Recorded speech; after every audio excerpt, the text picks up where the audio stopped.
எல்லோருக்கும் வணக்கம். எல்லோரையும் வேர்ல்ட்ஸ் பெஸ்ட் தமிழ் சேனலுக்கு வரவேற்கிறோம். இந்த காணொளியில் நாம் பார்க்கவிருப்பது தினசரி நடப்பு நிகழ்வுகள் 30 ஜூலை 2025 மற்றும் 31 ஜூலை 2025 ஆகிய 2 தினங்களுக்குரிய தினசரி நடப்பு நிகழ்வுகள். இதுவரைக்கும் நம்ம வேர்ல்ட்ஸ் பெஸ்ட் தமிழ் சேனலை சப்ஸ்கிரைப் பண்ணாத புதிய நண்பர்களாக இருந்தீங்கன்னா சப்ஸ்கிரைப் பண்ணிவிட்டு காணொளிகளை பாருங்கள். அதே மாதிரி மறக்காமல் லைக் பண்ணி இந்த காணொளியை ஷேர் பண்ணுங்கள். இப்போ நேரடியாக காணொளிக்குள்ளே போயிடலாம். முதல் கேள்வி, இஸ்ரோ நாசா வடிவமைத்த நிசார் செயற்கைக்கோள் எந்த ராக்கெட் மூலம் வெற்றிகரமாக விண்ணில் செலுத்தப்பட்டது? இஸ்ரோ நாசா வடிவமைத்த நிசார் செயற்கைக்கோள் எந்த ராக்கெட் மூலம் வெற்றிகரமாக விண்ணில் செலுத்தப்பட்டது? Option D, GSLV F-16 rocket. அடுத்து,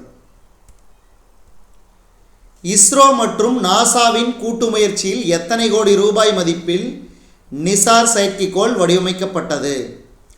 இஸ்ரோ மற்றும் நாசாவின் கூட்டு முயற்சியில் எத்தனை கோடி ரூபாய் மதிப்பில் நிசார் செயற்கைக்கோள் வடிவமைக்கப்பட்டது? சரியான விடை ஆப்ஷன் சி, ரூபாய் 12,000 கோடி. ரூபாய் 12,000 கோடி. அடுத்து, மூன்றாவது கேள்வி, இஸ்ரோ நாசா வடிவமைத்த நிசார் செயற்கைக்கோளின் எடை என்ன? 2392 கிலோ. 2392 கிலோ தான் நிசார் செயற்கைக்கோளோட எடை. அதாவது இந்திய விண்வெளி நிறுவனமான இஸ்ரோ, அதே மாதிரி அமெரிக்க விண்வெளி நிறுவனமான நாசா, இவை இரண்டும் இணைந்து தயாரித்தது தான் நிசார் செயற்கைக்கோள். ஸ்ரீஹரிகோட்டாவிலிருந்து வெற்றிகரமாக செலுத்தப்பட்ட 102வது ராக்கெட் எது? ஸ்ரீஹரிகோட்டாவிலிருந்து விண்ணில் வெற்றிகரமாக செலுத்தப்பட்ட 102வது rocket GSLV F-16. GSLV F-16 rocket. அடுத்து, இஸ்ரோ நாசா வடிவமைத்த நிசார் செயற்கைக்கோளின் ஆயுட்காலம் என்ன? இதுக்கு சரியான விடை 5 ஆண்டுகள். 5 ஆண்டுகள். இஸ்ரோ நாசா வடிவமைத்த நிசார் செயற்கைக்கோளின் ஆயுட்காலம் 5 ஆண்டுகள். அடுத்த கேள்வி, இஸ்ரோ நாசா வடிவமைத்த நிசார் செயற்கைக்கோள் எப்போது வெற்றிகரமாக விண்ணில் செலுத்தப்பட்டது? இஸ்ரோ நாசா வடிவமைத்த நிசார் செயற்கைக்கோள் எப்போது விண்ணில் வெற்றிகரமாக செலுத்தப்பட்டது? சரியான விடை 30 ஜூலை 2025. 30 ஜூலை 2025.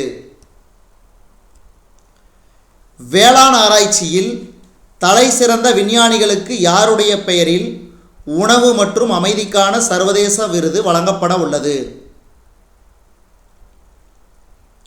வேளாண் ஆராய்ச்சியில் தலை சிறந்த விஞ்ஞானிகளுக்கு யாருடைய பெயரில் உணவு மற்றும் அமைதிக்கான சர்வதேச விருது வழங்கப்பட உள்ளது? MS சுவாமிநாதன். MS சுவாமிநாதன் இவர்தான் பசுமை புரட்சியின் தந்தை என அழைக்கப்படுகிறார். அதை ஞாபகம் வச்சுங்க, இது எல்லோருக்குமே தெரியும். பசுமை புரட்சியின் தந்தை MS சுவாமிநாதன் அவர்களின் பெயரில் தான் வேளாண் ஆராய்ச்சியில் தலை சிறந்த விஞ்ஞானிகளுக்கு உணவு மற்றும் அமைதிக்கான சர்வதேச விருது வழங்கப்பட உள்ளது. அடுத்து, 8வது கேள்வி, நாட்டின் முதல் AI அடிப்படையிலான சாலை பாதுகாப்பு பைலட் திட்டம் எந்த இந்திய மாநிலத்தில் தொடங்கப்பட்டுள்ளது? உத்தரப்பிரதேசம். உத்தரப்பிரதேசம். உத்தரப்பிரதேசத்தினோட தலைநகர் லக்னோ. உத்தரப்பிரதேச மாநிலத்தின் முதலமைச்சர் யோகி ஆதித்யநாத்.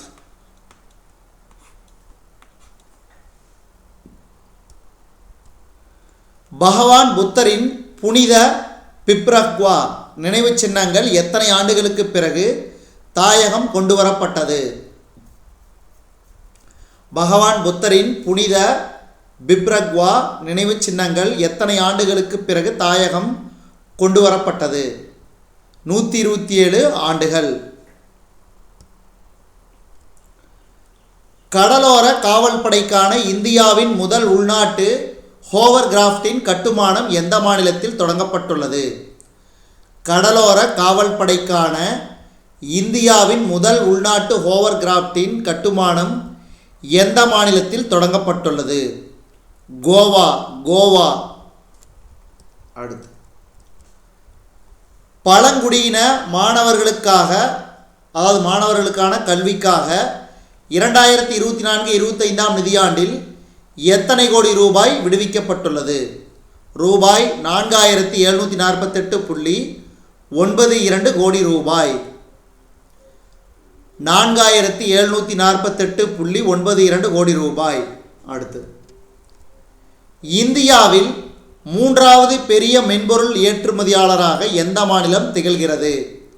இந்தியாவில் 3வது பெரிய மென்பொருள் ஏற்றுமதியாளராக எந்த மாநிலம் திகழ்கிறது?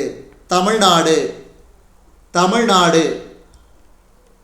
அடுத்து, 2025-26 ஆண்டு முதல் 2028-29 ஆண்டு வரை தேசிய கூட்டுறவு மேம்பாடு கழகத்திற்கு உதவிடும் வகையில் எத்தனை கோடி ரூபாய் நிதி ஒதுக்கீடு செய்யப்பட்டுள்ளது?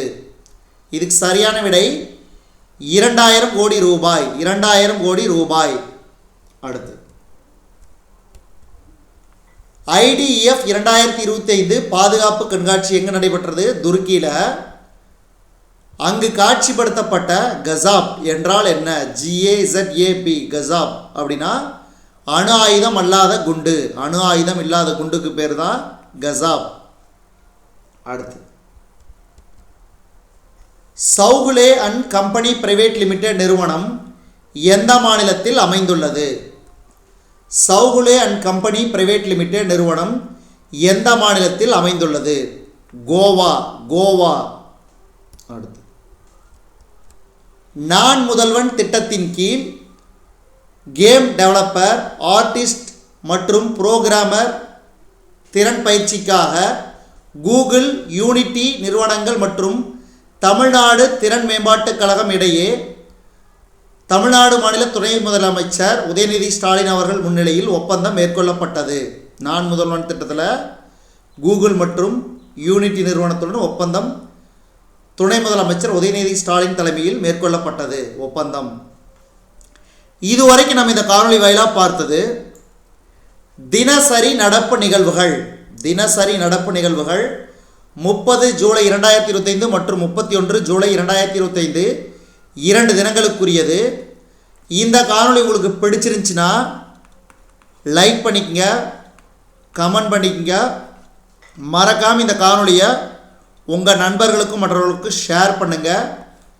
அதே மாதிரி நம்ம world's best Tamil channel, world's best Tamil சேனலை சப்ஸ்கிரைப் பண்ணிக்கங்க. மறக்காமல் சப்ஸ்கிரைப் பண்ணிவிட்டு பெல் பட்டனை ப்ரெஸ் பண்ணிக்கங்க. அப்போ தான் உங்களுக்கு நம்ம சேனலில் வரக்கூடிய நோட்டிஃபிகேஷன்லாம் உங்களுக்கு கிடைக்கப்பெறும். தொடர்ந்து நம்ம சேனலோடு இணைந்தே இருங்கள். நன்றி, வணக்கம்.